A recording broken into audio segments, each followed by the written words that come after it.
I'm just curious, how can someone who became a billionaire by singing in different Nigerian languages, Igbo, Yoruba, make this kind of rash statement?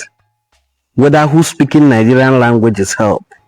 If you have failed in teaching your children your indigenous Igbo language, or probably your wife also failed to teach them Yoruba, it is not our fault. You don't guilt trip people by telling them mind your business. You brought it out to the public that your children are speaking French. So someone asked you, I hope they also speak your Nigerian language, which is a very good question. Because you became a billionaire before our eyes by singing in Igbo and Yoruba. So I don't understand you. And before we continue, just read what he said, the conversation that led to this. And then finally, let's listen to our sister, Professor Chimamanda Ngozi Adichie. What does she have to say about people who make such crazy statements? People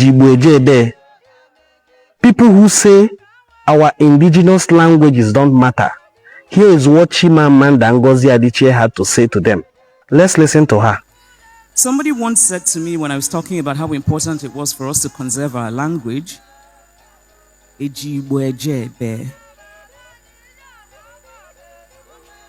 not only is that an example of remarkable stupidity, but we must remember that human needs are not merely material. So this person was talking about, I don't want my child to learn Igbo. Igbo will confuse my child. My child will not get a good job. But human needs are not merely material. We must feed our bodies, of course. We must think about what will give us a good job. But our souls must also be fed. And it is dignity that feeds our souls.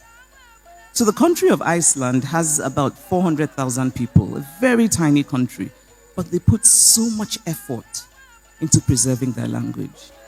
I've never heard an Icelandic person, the few times I've visited, say something like, Eji Icelandic ejebe. And Ireland, the Irish language, which was in decline under English rule, recently, the Irish government has put a lot of effort into reviving the Irish language. The Irish language is spoken only in Ireland. The Irish language is not really a language that is going to get the Irish people international jobs, but they're preserving it. They're preserving it, and that act of preservation is an act of love, it is an act of value, it's an act of dignity. And so to anyone who says, Ejibwejebe, not only are you lacking in intelligence, sorry, but this is true, you must also remember that we must feed our souls with dignity.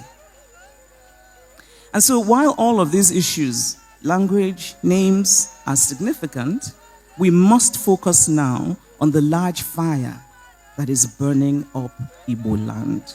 Ndi Igbo kanyi teta n'ụla. Let us wake up. Ife emebi go na ani Igbo. And many of us are proud to say that our children do not speak Igbo. Now, languages are really wonderful. I think the more languages one can speak, the better. I personally would like to learn Hausa. I've always loved the music of the language. But the truth is that children can learn as many languages as we expose them to.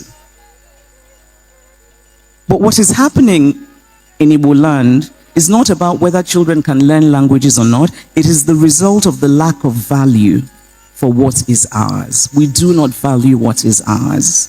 And this lack of value is also reflected even in the contemporary Igbo practice of giving strange names to our children.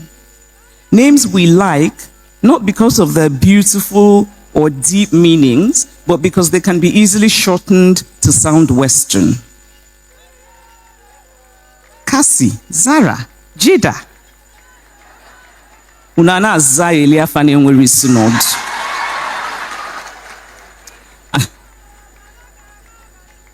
If any of you have those names, I won't blame you. It's your parents I blame.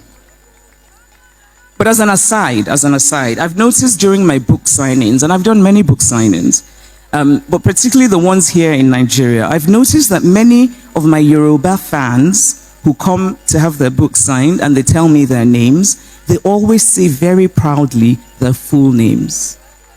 Oluwatobilola.